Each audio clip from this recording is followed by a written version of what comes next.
Puji Tuhan. Ya, saya sambut kita bersama. Shalom. Ya, selamat malam. Salam sejahtera dari Tuhan kita Yesus Kristus yang mengasihi kita, yang memberkati kita hingga pada saat malam hari ini. Ya, Bapak Ibu Saudara-saudara, di minggu terakhir, ya, di hari terakhir, di minggu terakhir bulan Maret ini pendalaman Alkitab yang terakhir di bulan Maret. Mari kita bersama-sama kembali belajar sebuah kebenaran firman Tuhan yang lewat dalam Alkitab kita dengan judulnya Firman Tuhan dalam kehidupan kita. Ya, pertumbuhan rohani melalui firman Tuhan. Karena Alkitab mencatat bahwa setiap orang yang percaya ya akan bertumbuh imannya kepada Tuhan melalui mendengar dan terlebih lagi dengan melakukan firman Tuhan. Jadi malam hari kita akan sama-sama belajar ya apa yang Alkitab ajarkan kepada kita melalui kebenaran firman Tuhan lewat pertumbuhan rohani melalui membaca, mendengar dan melakukan firman Tuhan. Ya, kita masuk ke nomor yang 6 karena beberapa minggu lalu kita sudah sampai ke ayat nomor 5. Malam ini kita akan masuk ke nomor yang ke-6. Pertumbuhan rohani melalui firman Tuhan. Mari kita masuk Alkitab kita Bapak Ibu Saudara-saudara dalam Mazmur 119. Ya, Mazmur 119. Kita baca dulu ayat ini, baru nanti kita akan belajar bersama-sama untuk membaca dan menjawab dari pertanyaan-pertanyaan yang ada ya. Mazmur 119 ayat yang ke-9. Ini ayat yang sudah tidak asing ya, karena ini ada lagu, ya ada nyanyian yang sering dinyanyikan kaum muda di tempat ini. Mari kita baca bersama-sama Mazmur 119 ayat yang ke-9. Sudah dapat semua? Masih kasih ya, masih mencari-cari. Ya, Mazmur 119 ayat yang ke-9. Kita baca bersama-sama 2, 3 iya. Dengan apakah seorang muda mempertahankan kelakuannya bersih dengan menjaganya sesuai dengan firman-Mu. Nah, Bapak Ibu Saudara, dari ayat ini kita coba perhatikan dari pertanyaan yang dituliskan di sana. Bagaimanakah cara terbaik agar kehidupan seseorang bersih? Nah, dari ketiga jawab ini, kira-kira menurut Bapak Ibu Saudara, mana yang paling tepat dari pembacaan kita di ayat yang ke-9 ini? Karena kita pasti punya pandangan dan punya penilaian berbeda-beda. Coba kira-kira ada yang mau? Iya, ada yang mau kasih jawaban? Dari ayat ini begini ya. Dengan apakah seorang muda mempertahankan kelakuannya bersih? Bagaimana cara terbaik untuk kehidupan seseorang bersih? Taat pada firman. Ada yang lain Bapak Ibu Saudara-saudara berpendapat yang lain dari ketiga ayat dan ketiga jawaban ini?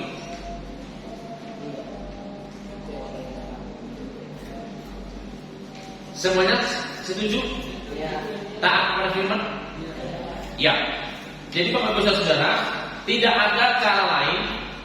Ya, tidak ada cara lain untuk kehidupan kita bisa hidup bersih, kudus, ya, selain kita harus belajar taat kepada firman. Ada lagu kita berkata, ku mau belajar taat pada firman, lakukan dengan kasih. Kalau kita perhatikan yang pertama, berbalik kepada lembaran hidup yang baru. Ini kan maus ini pertobatan yang berulang-ulang. Ya. Yang ketiga itu percaya bahwa Alkitab Firman Tuhan. Memang benar. Ini juga baik, ini juga bagus, dan ini memang harusnya begitu, kita percaya bahwa Alkitab adalah firman Tuhan. Tapi kalau hanya cukup sampai kepada titik kepercayaan saja kepada Alkitab sebagai firman Tuhan, dalam kitab Yakobus pasal 2 mencatat kalau soal percaya, setan pun percaya, iblis pun percaya.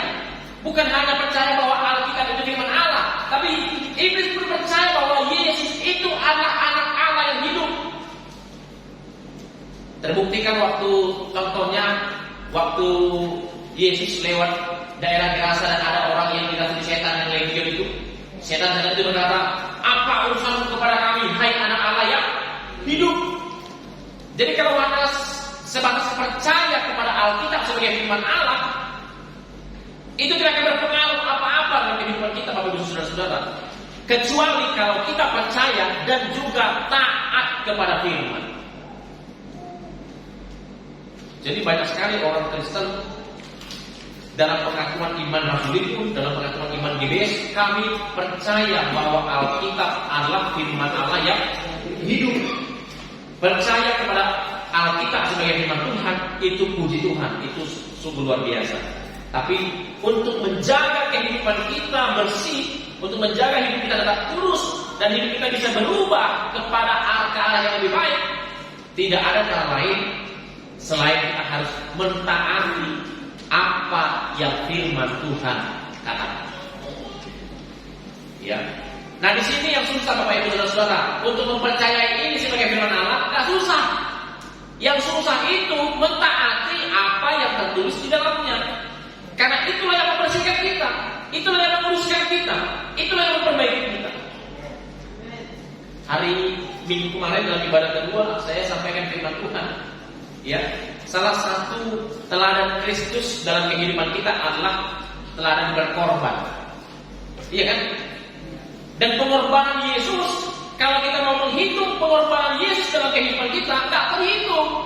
Dan itu sebabnya dia teladan yang sempurna juga dalam hal berkorban. Makanya saya katakan hari Minggu kemarin, kalau kita ingin meneladani Kristus dalam hal berkorban, waduh, Yesus sampai korban nyawa. Kita jangankan korban nyawa, korban waktu saja pun susah sekali kita sama Tuhan. Nah ini Bapak Ibu Saudara, mari kita belajar bersama-sama dari pelajaran kita malam hari ini, supaya kehidupan kita menjadi kehidupan yang sempurna, kehidupan yang diubahkan Tuhan, kehidupan yang terus dibersihkan dan semakin dikuduskan. Ya, dari ketiga pilihan ini yang paling tepat memang itu adalah taat kepada firman Tuhan. Kalau hanya sebatas percaya Bapak Ibu Saudara-saudara kepada Alkitab sebagai firman Tuhan, jangankan itu, setan lebih percaya kepada anak Allah, Yesus sebagai anak Tuhan, anak Allah. Karena iblis sudah dari surga dan sudah bertemu dengan Tuhan. Kita belum pernah bertemu dengan Tuhan kan secara langsung. Dia sudah pernah. Kalau soal kepercayaannya kita bilang dia jauh lebih percaya kepada Allah dibandingkan kita, karena dia sudah pernah bertemu dengan dia langsung.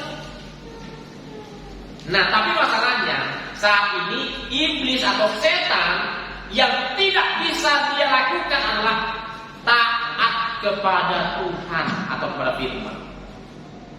Jadi supaya ada perbedaan kita dengan setan, ya disitulah perbedaan kita. Kalau soal kepercayaan, bahkan dalam kitab Yakobus, Yakobus, saya senang sekali kita baca dulu ini. Yakobus pasal yang kedua ya. Yakobus pasal yang kedua. Ayat yang ke-19.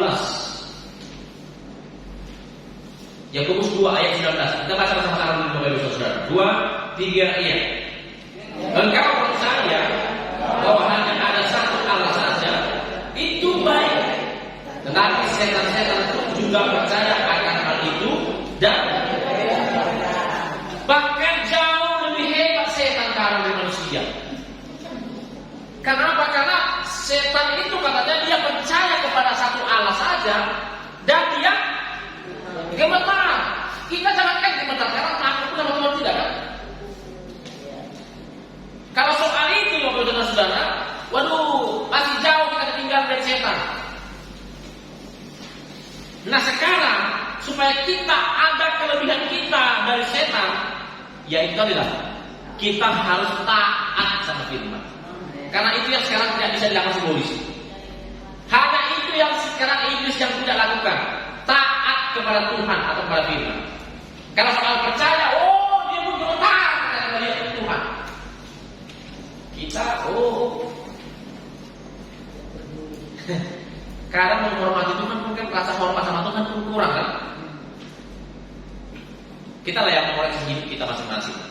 Sudahkah kita merasa punya, kalau lagu kita ku kagum hormat akan lagu itu memang kalau dinyanyikan menggetarkan hati. Tapi apakah benar memang kita punya rasa hormat yang sedemikian kepada Allah kita? Setan, iblis, Bapak Ibu Saudara, dia bukan hanya percaya ada kepada Allah, tapi dia pun gemetar di hadapan Tuhan.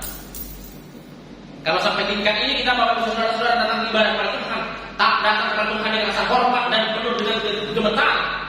Gemetar bukan karena takut seperti setan ya, tapi takut dia tuh dengan rasa hormat, dengan antusias itu sampai kita gemetar bersama dengan Tuhan. Itu luar biasa. Ya, jadi ini Bapak Ibu Saudara malam hari ini, bagaimana cara terbaik agar kehidupan kita itu bersih, agar kehidupan kita itu kudus, agar kehidupan kita itu tak bercacat di hadapan Tuhan. Kita harus mau taat kepada firman Tuhan. Ya, jadi ini penting Bapak Ibu Saudara ya. Kalau soal kepercayaan kita masih kalah dari setan. Tapi kekalahan setan dari kita adalah kalau kita mau mentaati firman Tuhan, disitulah letak kemenangan kita di hadapan Tuhan. Tapi kalau toh kita kepercayaan kita berkurang, gemetar kita sama Tuhan tidak ada, ya, apalagi kita nggak mau taat sama firman Tuhan, jauh kita dibandingkan simbolis, masih gagal kita.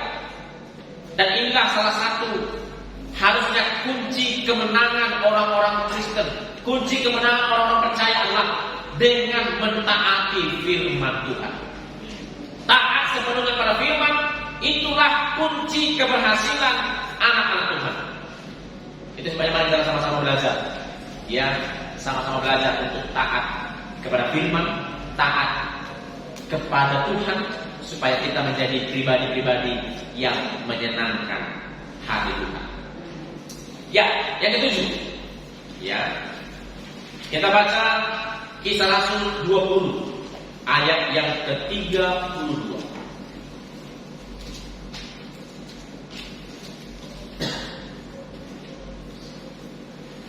Kisah Para Rasul 20 ayat yang ke-32.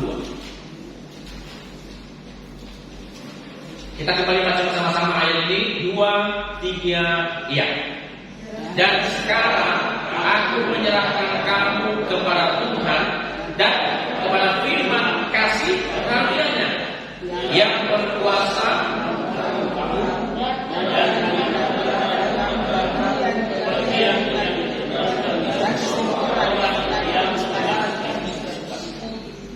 Kita baca ayat 27 ini.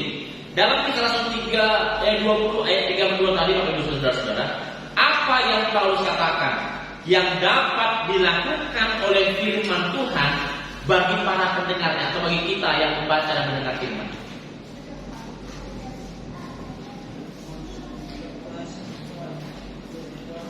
Berkuasa ngapain?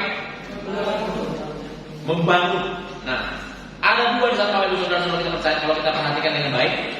Kuasa dari firman Tuhan yang pertama dikatakan di sana membangun. Kalau saya perhatikan, saya selidiki di terjemahan-terjemahan lain, selain kata membangun, itu juga katanya menguatkan, bahkan menumbuhkan iman. Jadi firman Tuhan itu punya kuasa, berkuasa menguatkan iman, menumbuhkan iman, dan membangun iman. Makanya Alkitab katakan iman timbul dari pendengaran. Pendengaran akan firman Kristus atau firman Tuhan. Ya, jadi apa yang kita dengar itu yang akan mempengaruhi kehidupan kita. Kalau kita sering mendengar yang tidak baik, ya itu bisa mempengaruhi kehidupan kita. Sering mendengar gosip, ya makanya banyak orang suka menggosip. Semakin digosok semakin sik. Ya, gosip semakin digosok semakin sik. Unang bawa-bawa itu, orang tuh bawa dia. Gosip itu kan begitu ya.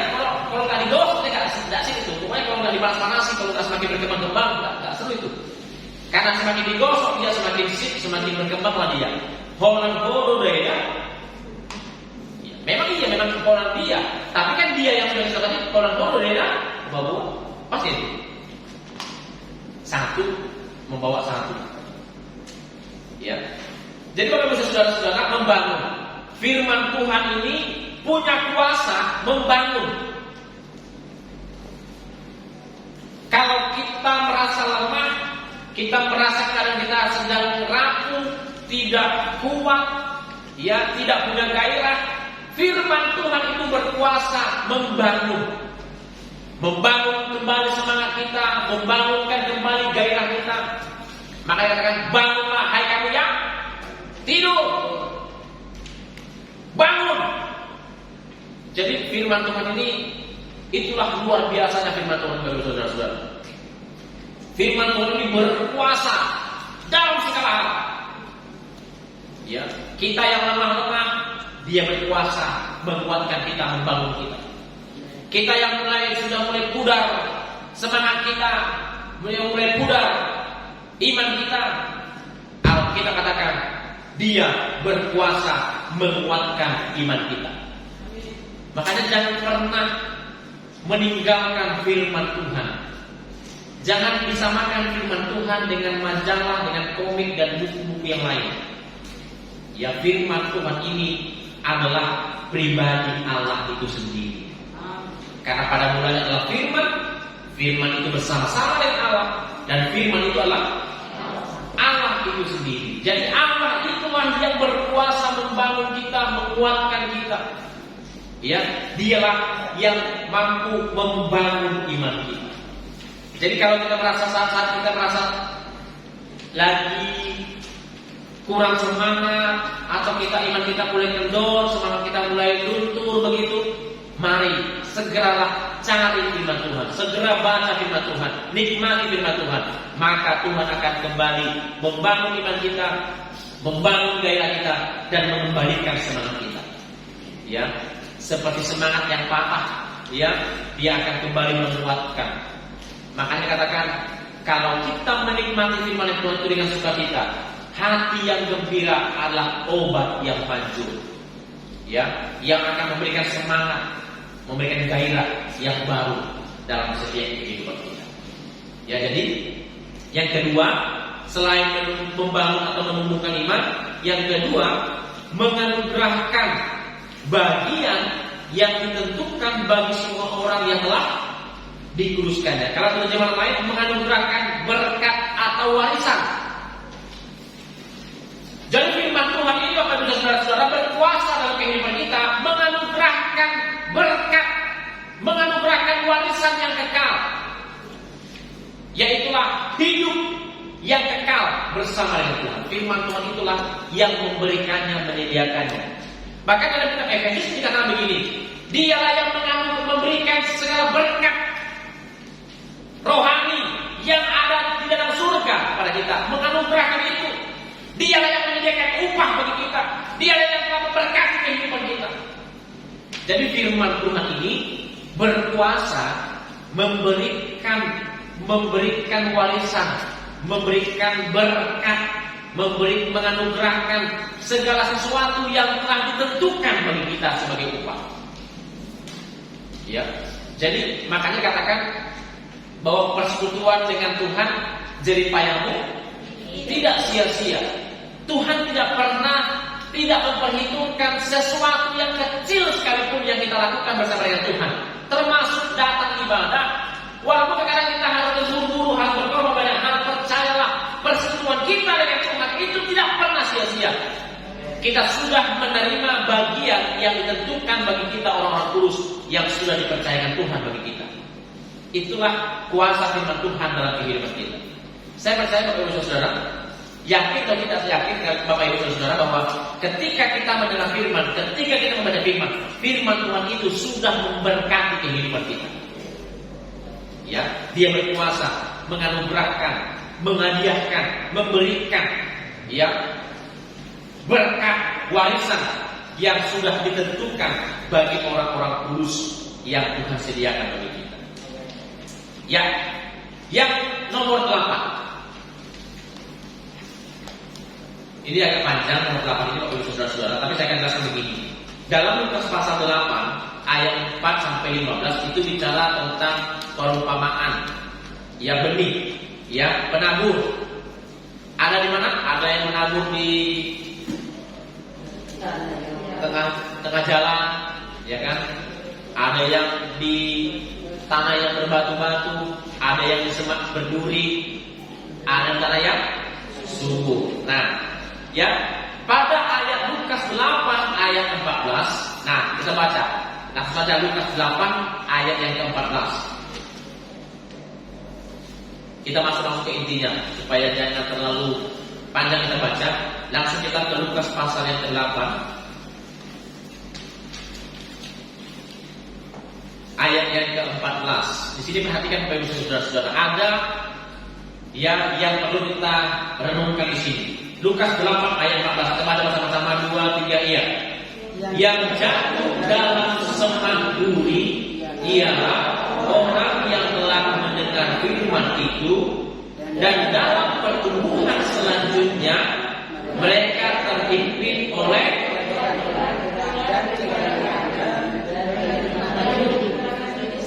sehingga mereka tidak menghasilkan buah yang baik. Nah, di ayat yang ke-8 ini, di nomor 8 ini ada pertanyaan ini. Apa yang dapat menekan pengaruh firman Tuhan dalam kehidupan kita sehingga tidak bertumbuh? Apa yang disebut saudara-saudara? Yang pertama, kekhawatiran.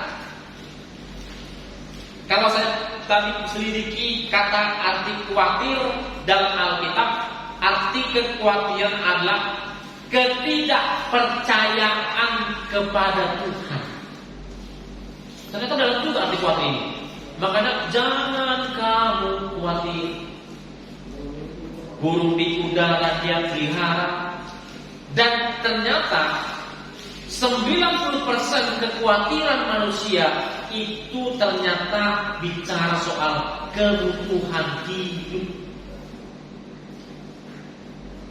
Makanya sampai Alkitab mencatat burung di udara aja dia pelihara. Itu kan kita soal makan. Ya, jangan kamu khawatir tentang apapun juga kan ya. Tentang yang kau makan, minum, pakai. Memang kekhawatiran terbesar manusia itu di situ. Padahal dalam Filipi pasal 4 berkata, jangan kamu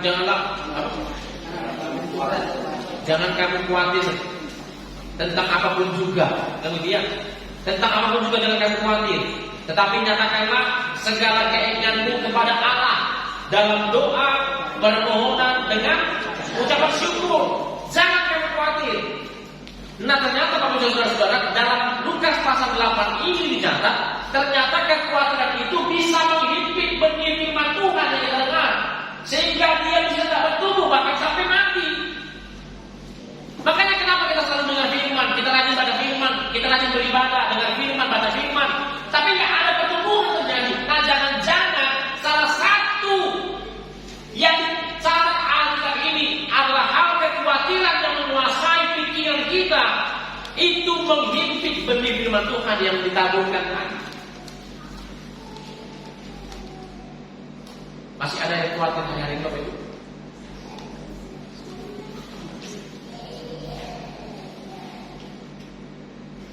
Holso detai bahasa mata.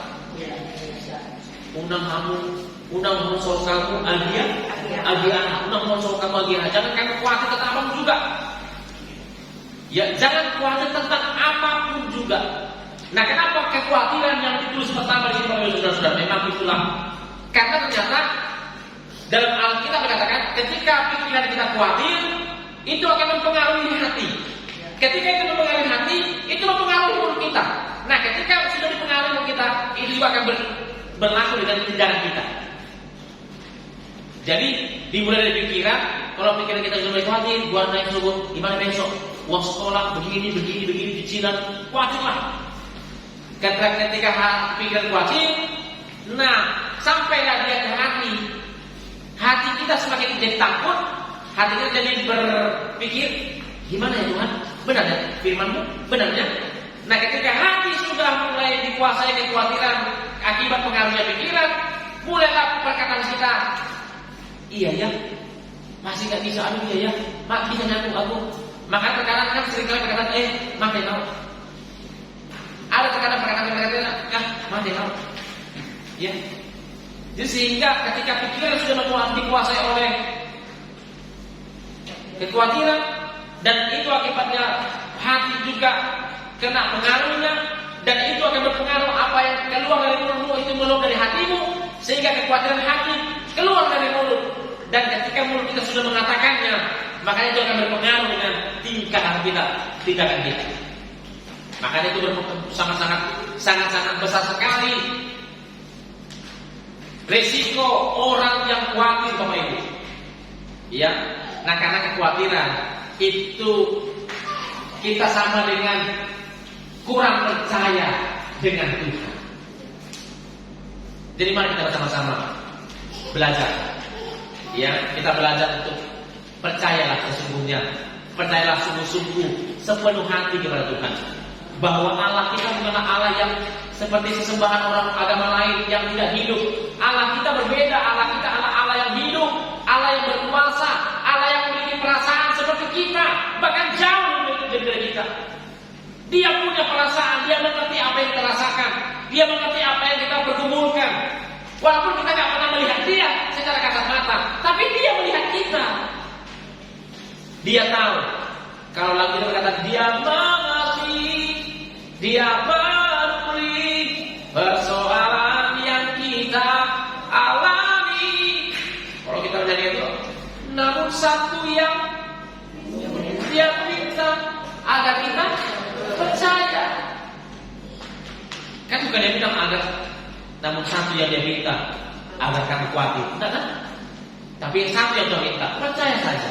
Ketika kita percayalah, mujizat itu akan dinyatakan Tuhan dalam kehidupan kita. Jadi itu yang pertama adalah kekhawatiran yang paling besar, yang paling sering menghimpit benih firman Tuhan yang ditaburkan dalam kehidupan kita, sehingga benih firman Tuhan itu tidak bertumbuh, bahkan bisa mati. Yang kedua apa? Kekayaan. Apakah berdosa saat kaya? Enggak. Tapi kenapa dikatakan di sini kekayaan itu salah satu hal yang bisa menyebabkan benih firman Allah itu tidak bertumbuh dalam kehidupan kita? Saya cari, kenapa ya? Tuhan kan bukankah Tuhan yang memberkati kita, Tuhan yang membuat kita kaya. Tapi kenapa dikatakan kekayaan itu merupakan satu penghalang dari pertumbuhan benih firman dalam kehidupan kita? Oh, ternyata di terjemahan yang lain bukan kekayaan katakan, tapi tipu daya kekayaan, nafsu yang ingin kaya kali, keinginan yang melebihi dari. Coba perhatikan, banyak orang akhirnya karena ingin kaya, karena ingin merebut banyak harta, Tuhan pun ditinggalkan, ibadah pun digadaikan. Itu yang dikatakan Alkitab. Hanya karena memburu uang karena begitu, beberapa orang telah menyimpang dari iman. Tuhan membuat kita kaya kalau dengan cara Tuhan, itu puji Tuhan, haleluya, luar sekali. Tapi kalau ada sifat ingin memburu uang, ingin jadi kaya, itu yang sudah kenikmatan dunia, sampai kita lupa ibadah, kerja 24 jam, tak peduli soal waktu sama Tuhan. Nah, disinilah yang menjadi masalahnya yang Allah katakan. kekayaan itu bisa menjadi benih yang menghimpit benih firman Tuhan, sehingga firman Tuhan itu nggak bertumbuh dalam hidup kita. Kalau omongan bisa saja rohani, status kita bisa ada sebagai pelayan, tapi terkadang itu tadi sifat atau nafsu yang ingin menjadi kaya ini, yang ingin merebut banyak harta yang tadi, membuat kita lupa akan tanggung jawab kita, akan prioritas utama dalam kehidupan kita. Ya, jadi bukan kayanya. Kalau kaya, Tuhan juga senang kok memberkati kita anak-anaknya. Kalau itu adalah cara Tuhan atau sudah waktunya Tuhan memberkati kita. Tapi kalau sampai kita memburu uang, mencari uang, ya hampir tidak lagi ada waktu untuk Tuhan. Nah, itulah yang membuat dikatakan di sini benih firman Tuhan itu bisa terhimpit oleh sifat atau nafsu yang ingin kaya. Coba 1 Timotius pasal 6. 1 Timotius pasal 6.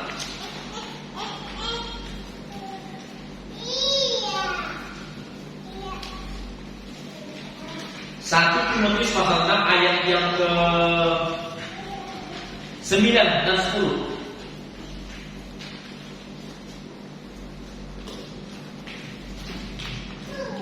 Saya bacakan begini Bapak Ibu Saudara-saudara. Tetapi mereka yang ingin kaya, ya, mereka yang ingin kaya terjatuh ke dalam pencobaan, ke dalam jerat, dan ke dalam berbagai-bagai nafsu yang hampa, yang mencelakakan, yang menenggelamkan manusia ke dalam keruntuhan dan kebinasaan. Karena akar segala kejahatan ialah cinta uang. Sebab oleh memburu uanglah beberapa orang telah menyimpang dari iman dan menyiksa dirinya dengan berbagai-bagai duka. Kalau dalam terjemahan lain, menyiksa dirinya sampai tidak pernah istirahat. Kalau ingin kerja 74 jam, nggak pernah istirahat. Kita pikir kita di mesin ada, kalau di perusahaan aja ada jam istirahat mesin. Ya, kita berpikir ketika kita memburu uang 24 jam, kita terus kerja. Kita pikir kita bisa kaya dari itu. Alkitab katakan dalam Lukas, tidak ada seorang pun yang dapat mengambil dirinya sesuatu pun kalau itu tidak dikarenakan Tuhan kepada dari surga. Jadi kalau kita berkat yang kita miliki ini Bapak Ibu, percayalah Tuhan yang mensuplai semuanya. Tuhan yang memberikan itu kepada kita. Dan Dia yang tahu seberapa yang Dia harus percayakan dalam hidup kita. Tapi bukan berarti kita jadi malas-malasan. Tapi artinya bekerjalah sesuai dengan porsi kita masing-masing. Jangan karena hawa nafsu yang ingin kaya, kita mencoba untuk bekerja tanpa kita istirahat. Ya, ada semua porsinya dan Tuhan sudah mengatur itu semuanya. Dan yang ketiga itu dikatakan kenikmatan hidup. Jadi kenikmatan hidup, saya tadi juga pernah kenikmatan hidup kok bisa salah satu juga yang menghimpit begitu ya. Ternyata di terjemahan yang lain katakan kesenangan hidup itu disamakan dengan kesenangan dunia. Jadi kalau kita sebagai orang Kristen, sebagai anak Tuhan, harusnya kesenangan dunia itu bukan lagi menjadi prioritas diri kita. Ya, kalau orang lain sana memburu uang, mengejar uang dengan cara yang tidak benar, dengan cara mereka, harusnya kita juga sebagai orang Kristen, sebagai anak Tuhan, tidak lagi berbuat seperti itu. Ya, kalau orang misalnya ingin menikmati hidup dengan berpesta pora, dengan foya-foya, dengan berbagai cara menikmati dunia. Nah, orang Kristen, anak Tuhan, bukan lagi seperti itu. Jadi kenikmatan hidup atau hidup berfoya-foya, hidup mewah, itu merupakan salah satu hal yang bisa menghimpit pertumbuhan benih firman Tuhan dalam kehidupan kita. Ya, jadi bukan kita tidak boleh menikmati hidup ini. Menikmati hidup ini juga adalah anugerah Tuhan, kata kitab Pengkhotbah. Kalau kita bisa menikmati kesenangan hidup, kita bisa menikmati hidup, menikmati berkat Tuhan, itu adalah anugerah Tuhan. Firman Tuhan katakan dalam kitab Pengkhotbah, menikmati menikmati hidup juga adalah berkat Tuhan. Tapi jangan kita jadikan kesenangan dunia ini menjadi prioritas dalam kehidupan kita. Ada lagu yang berkata begini, syukuri apa yang ada, ya kan? Hidup adalah anugerah. Jadi aku begini, saudara-saudara, seberapapun yang berkat yang Tuhan percayakan dalam kehidupan kita sampai sekarang, itulah dinikmatin syukur. Ya, syukurilah apa yang ada, syukurilah apa yang Tuhan percayakan dalam kehidupan kita. Ya, dan saya percaya itulah yang namanya kenikmatan hidup. Kalau kita nggak pernah puas dengan apa yang Tuhan percayakan sekarang, itu yang membuat kita akhirnya bernafsu untuk menjadi kaya dan akhirnya kita bisa menyimpang dari iman. Jadi cara yang simpel untuk kita menjaga iman kita tetap dalam koridor dalam hal kekayaan, syukurilah, nikmatilah berkat yang Tuhan percayakan sampai malam ini dalam kehidupan kita. Jangan ukur berkat yang Tuhan berikan dalam hidup kita dengan orang lain, supaya kita bisa bersyukur. Kalau kita bandingkannya berkat kita nanti contohnya dengan Paus sama si Mega, susah kita bersyukur. Iya kan? Menginjak lantai yang rumahnya ada, kan? Bisa kita berkacau ini. Di rumah kita, dibuat hujan, digolong pun tiap jam dan rapat hilo pun gitu ya. Jadi jangan dibandingkan berkat Tuhan yang Tuhan percayakan kepada kita dengan orang lain. Supaya kita bisa bersyukur, bandingkanlah berkatmu dengan orang yang ada di bawah. Jangan ke atas. Kalau sebagai motivasi hidup, bolehlah kita belajar kepada orang yang sukses dan diberkati Tuhan. Tapi kalau untuk bersyukur, lihatlah orang-orang banyak yang jauh lebih berjuang dari kita di bawah golongan ini. Ya, itu yang ketiga. Jadi kenikmatan hidup bukan berarti kita tidak boleh menikmati hidup, tapi kesenangan dunia kiranya jangan lagi menguasai hati dan pikiran kita. Kenapa? Karena Tuhan rindu kita nikmatilah hidup yang Tuhan percayakan ini kepada kita.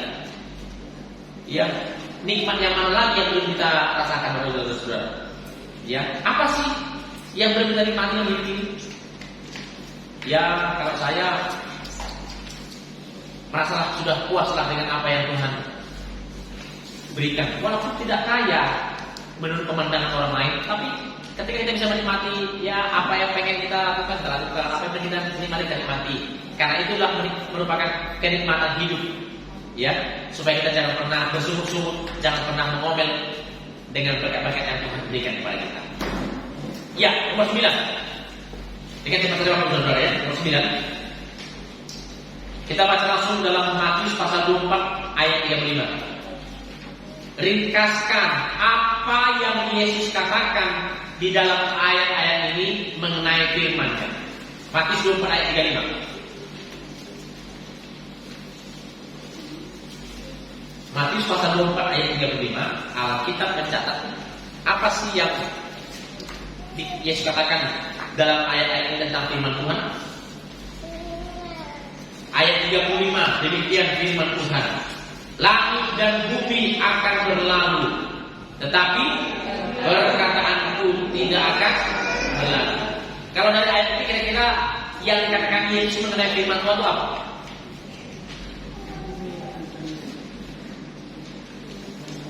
Mengenai firman Tuhan-Nya di sini apa? Firman Tuhan itu kekal. Jadi kalau firman Tuhan itu kekal, firman Tuhan itu tidak akan pernah berlalu, bumi akan berlalu, dunia akan hancur, tapi firman Tuhan akan tetap sampai selama-lamanya. Itu artinya kita harus lebih fokus kepada firman Tuhan ini tadi. Nikmatilah firman Tuhan sebagai harta yang kekal, sebagai harta yang tidak akan pernah punah. Dan itulah harta kekayaan kita yang sesungguhnya. Kalau Nabi katakan, harta kau milikku di surga, tiada yang kuingini. Karena saya mau malu menyanyikan lagu ini.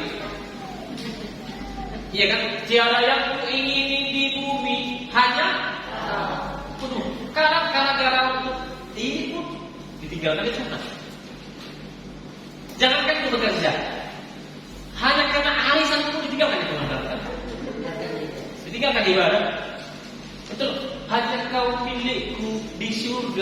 tiada yang wah apa ini tiada yang enggak ya kalau seandainya aku tuh malah gaul nih kok ya jadi kan karena makanya kalau nyanyi itu coba renungkan kata demi kata karena ada yang kata firman Tuhan itu nggak sanggup kita nyanyikan karena memang belum kita apa kan ya kan walau badai hidup walau menerpa gunung badai hidup itu apa orang gerimis di bulan ya ini mari kita bersama-sama belajar. Jadi firman Tuhan itu adalah firman Tuhan yang kekal. Jadi mari kita bersama-sama cintailah firman Tuhan. Jadikanlah firman Tuhan itu menjadi kebutuhan kita yang paling utama dan terutama dalam hidup ini. Ya, supaya firman Tuhan itulah yang akan memberkati kita sampai selama-lamanya. Ya, Yohanes pasal 15. Yang kedua, Yohanes pasal 15. Coba kita selidiki di Yohanes pasal 15 ini apa sih yang dikatakan Yesus tentang firman Tuhan di sini? Yohanes 15 ayat yang ke-10 dan 11.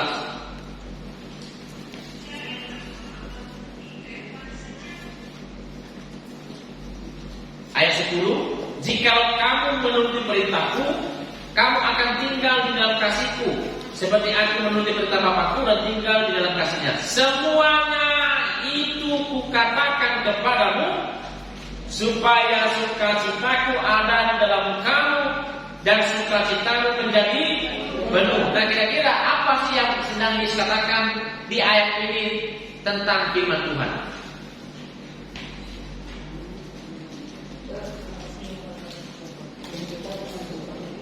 Kenapa? Ada?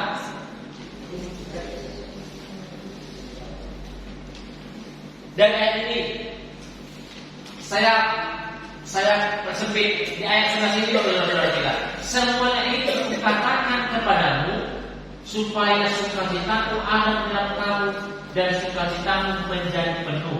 Nah kira-kira Yesus itu ingin berkata begini. Firman itu ini loh. Apa kira-kira?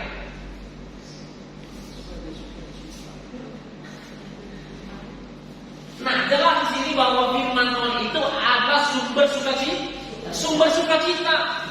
Dia akan begini. Semuanya ini kukatakan kepadamu supaya sukacitaku, atau kalau saya terjemahkan dengan bahasa sederhana, aku yang adalah sukacita ada di dalam kamu supaya sukacitamu penuh. Joy, kan? Joy. Jadi kalau firman Tuhan itu dikatakan sebagai sumber sukacita, itu artinya ketika firman Tuhan itu hidup dalam kehidupan kita, pasti akan ada sukacita yang melimpah dalam hati kita. Makanya kan bertimbang bertolak belakang ini. Kenapa kalau ada firman Tuhan itu ada sukacita? Kalau ada firman Tuhan dalam firman kita pasti ada sukacita. Tapi kenapa terkadang bersungut-sungut, menggerutu dan lain sebagainya kawan-kawannya? Kenapa? Justru itu yang lebih kelihatan dalam kehidupan banyak orang dibandingkan dengan sukacita. Padahal firman Tuhan ini adalah sumber sukacita. Dan ketika firman Allah ada dalam firman kita, sukacita kita itu penuh. Harusnya kalau sukacita sudah penuh, yang bersungut-sungut, yang marah, yang kecewa, yang begini, itu harusnya sudah nggak kelihatan lagi dalam kehidupan kita. Ya, itu sebenarnya kita sama-sama. Kita fullkanlah hati kita dengan firman. Kita penuhilah hatiku dengan firman-Mu supaya penuhlah dengan sukacita. Apapun yang terjadi dalam firman kita, masalah. Kalau sekarang kan sih nggak mungkin dia bersedih karena dia ulang tahun kan, pasti sukacita. Tapi kan sukacita kita kan ada pengaruh kan sekarang hari ulang tahun, semalam ibu kita ulang tahun, ya. Saya tadi bilang di grup, tidak ada undangan resmi dari si Uli untuk makan-makan malam ini ya. Sudah tambah semangat datang ibadah. Sampai sekarang belum ada yang dibalas, berarti tidak jadi makan. Ya, firman Tuhan kita makan biar pun suka kita. Nanti kalau berharap sama keras Uli kecewa kita kan, nah itu dia studio jalan manajer bank. Ya, jadi firman Tuhan itu adalah sumber sukacita. Jadi kalau kita ingin hati kita dipenuhi dengan sukacita, mari kita sama-sama terus bercermin dan belajar menikmati firman Tuhan supaya penuhlah sukacita kita. Yohanes 16. Yohanes 16 ayat yang 33. Saya bacakan begini Bapak Ibu Saudara, bahwa semuanya itu kukatakan kepadamu supaya kamu beroleh damai sejahtera. Damai sejahtera sungguh berharga buatku, tidak seperti yang dunia sediakan. Jadi damai sejahtera, firman Tuhan itu juga adalah sumber damai sejahtera. Jadi mari Bapak Ibu Saudara, kalau kita terkadang saat kita hati kita gundah gulana, hati kita terkadang mungkin di saat gelisah, hati kita sedang kecewa, mari kita bersama-sama nikmatilah firman Tuhan. Bacalah firman Tuhan, maka firman Tuhan itu akan memberikan kita damai sejahtera. Ya, jadi firman Tuhan itu juga merupakan sumber damai sejahtera. Yang terakhir, Mazmur, kembali kita Mazmur 119. Ya, Mazmur 119 ayat yang paling panjang. Ya, ayat yang paling panjang. Mazmur 119 ayat yang ke-167. Kita baca dulu Bapak Saudara lihat nomor 10 ya. Apa alasan yang diberikan penulis Mazmur ini untuk mentaati firman Tuhan? Yuk kita baca ayat ini, kita baca sama-sama. 2, 3 iya. Aku berpegang pada peringatan-peringatanmu dan aku amat. Kira-kira apa alasan? Apa sih dasar kita untuk mentaati atau melakukan firman? Cinta. Jadi cinta ini adalah dasar. Cinta ini adalah bukti. Cinta ini adalah alasan untuk kita bisa mentaati firman. Kalau tidak ada cinta, tidak akan pernah kita mau taat kepada firman. Makanya lagu banyak tentang cinta kan? Ku tetap cinta, walau badai datang menerpa, ku tetap cinta. Ya, jadi memang cinta adalah dasar dan alasan yang paling utama untuk kita mau taat kepada firman. Jadi sebab saudara, mari kita selidiki hati kita, mari kita koreksi hati kita masing-masing. Masihkah ada cinta ya dalam kehidupan kita di hati kita kepada firman, kepada Tuhan? Kalau masih ada, pasti kita akan mau belajar taat kepada firman. Jadi cinta adalah alasan. Untuk mencintai pasangan kita saja, ada banyak hal yang harus kita korbankan, ada banyak hal pengorbanan yang kita lakukan. Bagi yang jomblo-jomblo belum tahu soal pengorbanan. Ya, yang sudah menikah, yang sudah punya pasangan, baru mengerti yang namanya arti pengorbanan karena cinta. Kalau pacaran belum, ya paling dia hanya makan bakso ke sini, ya. Tapi kalau sudah bersatu dalam keluarga, barulah kita mengerti yang namanya arti sebuah pengorbanan. Itu yang disebut karena cinta. Kalau tak cinta, tak akan mungkin mau berkorban. Ya, tapi kalau tidak dengan cinta, apapun akan kita korban. Demikian juga dengan Tuhan. Kalau masih ada cinta dalam hati kita kepada Dia, pasti kita mau mentaati firman. Jadi mari kita setiap pribadi memeriksa hati kita masing-masing. Masihkah ada cinta itu di hati? Masihkah cinta itu membara, berkobar-kobar? Masihkah cinta itu yang menyala dalam hatiku? Dan kalau sudah berkurang kadar cinta kita kepada Tuhan, makanya kita nyanyikan lagi lama. Ku jatuh cinta padanya, tambah dan dalam lagi. Ku jatuh cinta padanya. Ya, cintanya antara Allah dan aku. Ku jatuh cinta padanya. Jadi kalau sudah kurang karena cinta kita, mari kita selidiki hati kita supaya hati kita terus bernyala-nyala cinta kita kepadanya, supaya kita terus mau belajar mentaati firman Tuhan. Tuhan memberkati kita, kiranya firman Tuhan ini menguatkan, mengoreksi dan memberkati kita. Tuhan Yesus memberkati.